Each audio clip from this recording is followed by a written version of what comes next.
Welcome to This Week in Health Daily, where we invest in your career. I love being able to share the conversations that I have with CIOs who are at the top of their game. Sarah Richardson is one of those CIOs. Today I'm going to share a brief clip from a conversation we had almost 18 months ago about the priorities of her organization and really around certain technologies. Have a listen, and I'll be back shortly to talk about evaluating your priorities. Let me give just yes, no on this. Are we spending too much time on an internal enterprise data warehouse and big data strategies? Are we spending too much time there or not enough time? It depends. Because if you have a warehouse, make sure it's clean and providing necessary relevant data, but at the most routine level that it needs to. Let it provide base level important information now versus data lakes of information. Make sure the data you have is usable and clean. Yeah, absolutely. So are we spending too much time on the EHR? Yes. Are we spending too much time on population health? It depends. So I would say yes, if you don't have an ability where you can manage risk lives appropriately and have a strategy really defined. Because if you don't have the ability to manage the entire risk population, the entire journey of that patient's continuum of care, then you're going to be in a sticky wicket. Great. So, yeah, and you mentioned AI and machine learning. Are we spending too much time there, or we're just talking about it now? We're not really spending a lot of time on projects.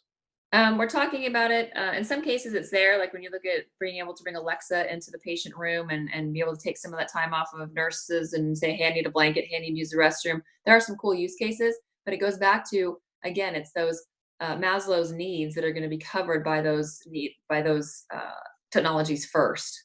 Isn't that awesome? Sarah Richardson is someone who knows the priorities of her organization and her team. The questions I asked Sarah are scary for many organizations and many leaders. And they're very basic questions, right? What are your priorities? Are they the right priorities? And are you spending the right amount of time and resources on those priorities? You know, how often do you think we should be asking those questions? Let's take it from really two perspectives.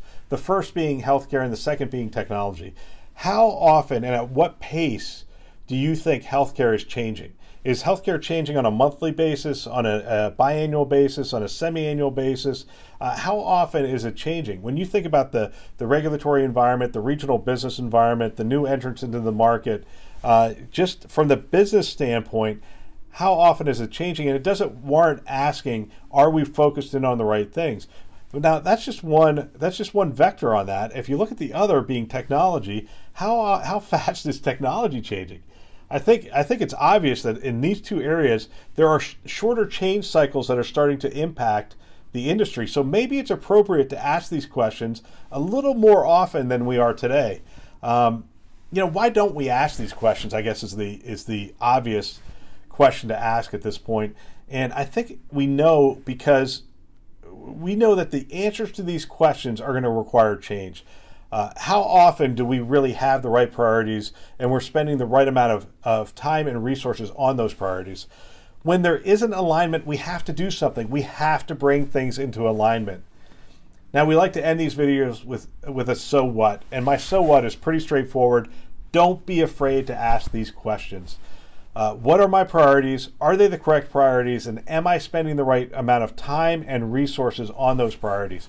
You may find that by asking those questions more often, that you reduce the time, money, and frustration that's created by working on things that are irrelevant, and instead get your team focused on those things which are going to get you ahead of the curve and keep you ahead of the curve.